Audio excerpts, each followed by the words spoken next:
आपण मैंने भाकुर माछ झोल खाए जहाँकि मोर धर्मपत्नी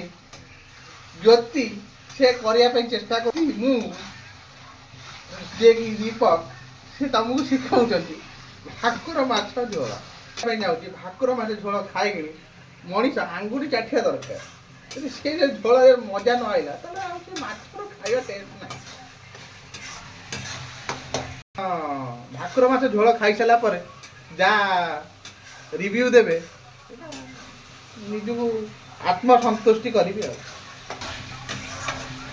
ସ୍ମେଲଟି ଆପଣଙ୍କୁ କୋଉ ଭଳି ଆସୁଛି ଆପଣ ଜାଣିପାରୁଥିବେ ତା ଝୋଳ ଯଦି ଆପଣ ଖାଲି ଚାଖିବେ ଜାଣିଯିବେ ଆଉ। ବର୍ତ୍ତମାନ ଜାଣିଲେ ଆଦେହରେ ପିଆଜ ଟମାଟର ତା ସହିତ ବଟା ଆଦେହରେ ବଟା ହେଲା ଧଳା ସୋରିଷ କ'ଣ ଶୁଖିଲା ଲଙ୍କା ତା ସହିତ ଜିରା ଗୋଟେ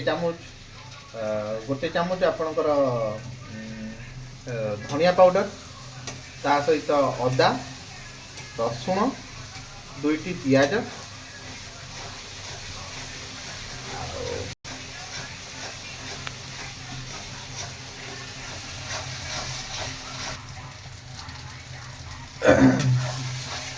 ମସଲାଟି ବର୍ତ୍ତମାନ କଷି କଷି ଆସୁଛି ଆଉ ଟିକେ ମସଲା କଷିବ ଯେପର୍ଯ୍ୟନ୍ତ ମସଲାର ଫ୍ଲେଭର ନ ଆସି ତାହେଲେ ସେ ମାଛ ତରକାରୀରେ ଟେଷ୍ଟ ଆଉ ଲାଗିବନି ସେଥିପାଇଁ ମସଲାକୁ ଯେତେ ଆପଣ କଷିବେ